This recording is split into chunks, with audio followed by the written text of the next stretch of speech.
الله رب العزت قرآن مجید کی فرمائے کل نفس ذائقة الموت. په مخ د ځمکه باندې چې څوک سا اخلي نو هغې له به یوه ورځ مرګ راځي. په هر شي کې اختلاف شته تر دې پورې چې الله رب العزت په وجود کې هم د خلکو اختلاف شته، لیکن په مرګ کې د یو په دنیا کې داسې مخلوقات نشته چې په مرګ کې اختلاف وي. ټولو خلکو په مرګ کې اتفاق ته چې مرګ هر چاله راځي، لیکن هر چاله په خپل خپل وخت باندې راځي او په خپله خپله طریقه له راځي، او خپل خپل عمل کې چې څوک مصروف وي نو په هغه طریقه له راځي. تاسې وګورئ دې ته دا ډانس کوي لګی دی نو دې له په ډانس کې مر راغلی دی.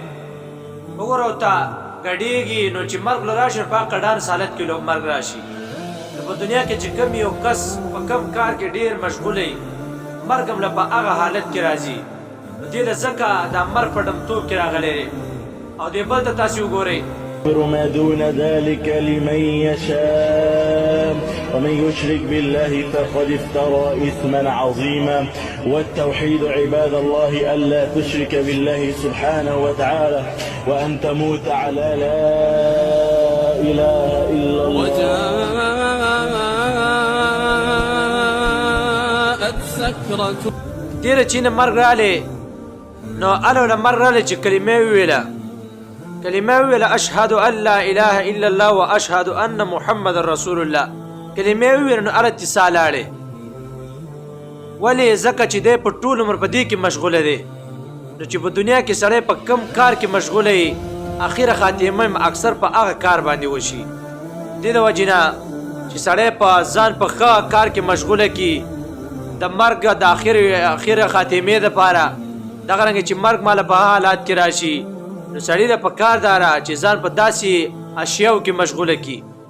یو سړی په خپلو سترګو باندې دا یعنې تاسې وګورئ دې ته یو له په داسې حالت کې مر رالی چې هغه ډانس کوي، بل له په داسې حالت کې مر رالی چې شهادت ته کلمې ووي نو هله له مرګ رالی. ولې ځکه کم یو کار کې چې سړی مشغوله وي هغه کې له مرګ هم راځي. نو سړی په خپل ځان باندې دا آخره خاتمه هم صحیح کول هم دی او خرابول هم دي. که دا په ښه اعمالو کې مصروف وي نو مرګ به هم له په داسې حالت کې راځي چې دا به په ښه کار کې مصروف وي.